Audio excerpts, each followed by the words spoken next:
নমস্কাৰ আৰু এটা নতুন ভিডিঅ' লৈ আপোনালোকক স্বাগতম। আজি আপোনালোকৰ মাজলৈ লৈ আহিছোঁ নতুন কেইটামান গুৰুত্বপূৰ্ণ সাধাৰণ জ্ঞানৰ প্ৰশ্নোত্তৰ। ভিডিঅ'টো আপোনালোকে শেষলৈ চাব আৰু চেনেলটো লাইক, শ্বেয়াৰ, কমেণ্ট আৰু ছাবস্ক্ৰাইব কৰি ল'ব। ধন্যবাদ। ভিডিঅ'টোত কিবা ভুল ত্ৰুটি হ'লে আপোনালোকে শুধৰাই দিব বুলি আশা কৰিছোঁ। আজিৰ ভিডিঅ'ৰ প্ৰথম প্ৰশ্নটো হৈছে অসমৰ সৰ্বোচ্চ শৃংগটোৰ নাম কি? অপশ্যনকেইটা হৈছে সিংহাসন, কাউকাহা আৰু ডাম্বুকশ্বৰৰ লাইকি।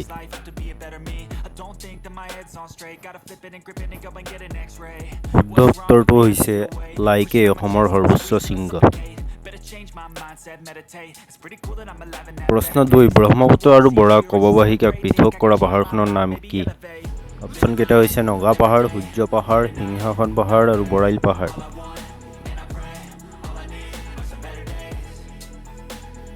শুদ্ধ উত্তৰ হৈছে বৰাইল পাহাৰ। কিমান চনত কলিকতাৰ পৰা ব্ৰহ্মপুত্ৰদি ব্ৰহ্মপুত্ৰ সমতললৈ জাহাজ চলাচল আৰম্ভ হয়?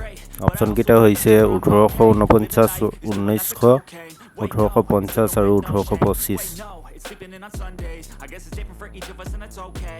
শুদ্ধ উত্তৰটো হৈছে 1900 চনত। অসমৰ ভিতৰত দীৰ্ঘতম ৰেলপথৰ সুড়ঙ্গ ক'ত আছে? অপশ্যনকেইটা হৈছে বাঘাট, মাহুৰত, হাফলঙত আৰু মাইবঙত।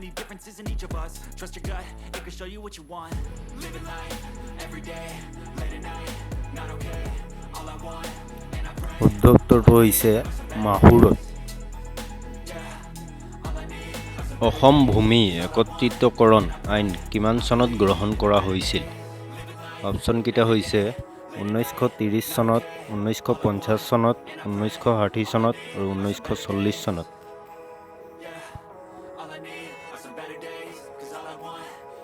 শুদ্ধ উত্তৰটো হৈছে 1960 চনত। BRPLক LOCৰ লগত একত্ৰিতকৰণৰ প্ৰক্ৰিয়া কিমান চনত আৰম্ভ হৈছিল? অপশ্যন 2001 চনত, 2002 চনত, 2003 চনত আৰু 2004 চনত। শুদ্ধ উত্তৰটো হৈছে 2001 চনত। অসম ঔদ্যোগিক উন্নয়ন নিগম AIDC কিমান চনত স্থাপন কৰা হৈছিল? 1965 চনত, 1960 চনত, 1970 চনত আৰু 1975 চনত। শুদ্ধ উত্তৰটো হৈছে 1965 চনত। কলিকতাৰ পৰা ঢাকা হৈ শিলচৰলৈ প্ৰথম ৰেল কেতিয়াৰ পৰা চলিছিল? অপশ্যনকেইটা হৈছে 1920 চনত, 1850 চনত, 1965 চনত আৰু 1830 চনত। শুদ্ধ উত্তৰটো হৈছে 1850 চনত। লালা বৰাক উপত্যকাৰ কি? অপশ্যনকেইটা হৈছে বিমানবন্দৰ, ৰেল জংচন, জলপ্ৰপাত আৰু পাহাৰ। শুদ্ধ উত্তৰটো হৈছে লালা বৰাক উপত্যকাৰ ৰেল জংচন। ব্ৰহ্মপুত্ৰ নদীৰ গতিৰ প্ৰৱণতা কোন দিশে? অপশ্যনকেইটা হৈছে পূব দিশে, পশ্চিম দিশে, উত্তৰ দিশে আৰু দক্ষিণ দিশে। শুদ্ধ উত্তৰটো হৈছে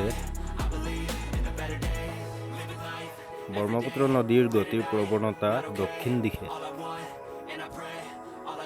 উত্তৰ পূৰ্বাঞ্চলৰ অন্যতম বৃহত্তম নদীখনৰ নাম কি?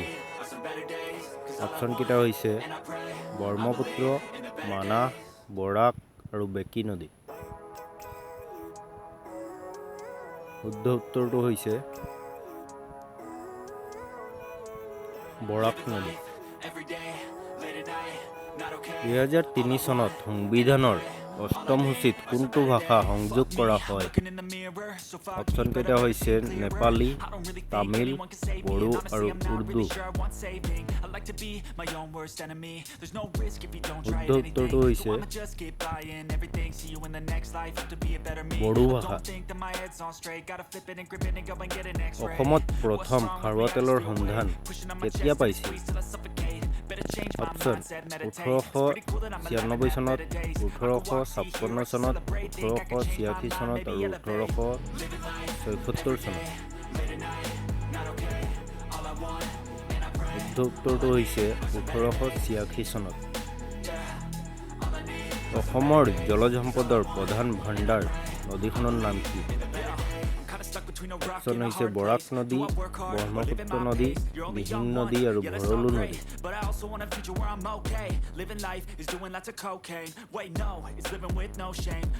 শুদ্ধ উত্তৰটো হৈছে ব্ৰহ্মপুত্ৰ নদী। ৰন্ধন গেছৰ বটলিং প্লেণ্ট ক'ত আছে? অপশ্যন তুলসীবাৰীত, উত্তৰ গুৱাহাটীত, বৰপেটাত আৰু মিৰ্জাত। শুদ্ধ উত্তৰটো হৈছে উত্তৰ গুৱাহাটীত। ব্ৰহ্মপুত্ৰ উপত্যকাত ৰেল সেৱা কিমান চনত আৰম্ভ হৈছিল? অপশ্যন 1870 চনত, 1901 চনত, 1884 চনত আৰু 1920 চনত।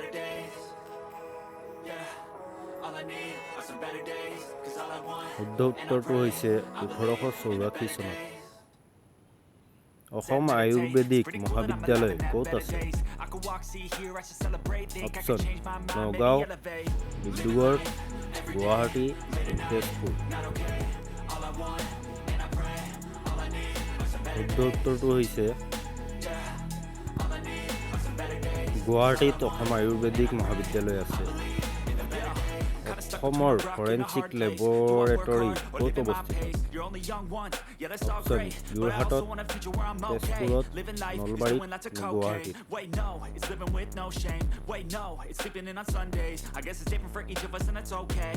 শুদ্ধ উত্তৰটো হৈছে গুৱাহাটীত। অসম আঞ্চলিক গৱেষণাগাৰ ক'ত অৱস্থিত? অপশ্যন কেইটা হৈছে গুৱাহাটীত, ৰঙিয়াত, যোৰহাটত নে ডিব্ৰুগড়ত। শুদ্ধ উত্তৰটো হৈছে যোৰহাটত।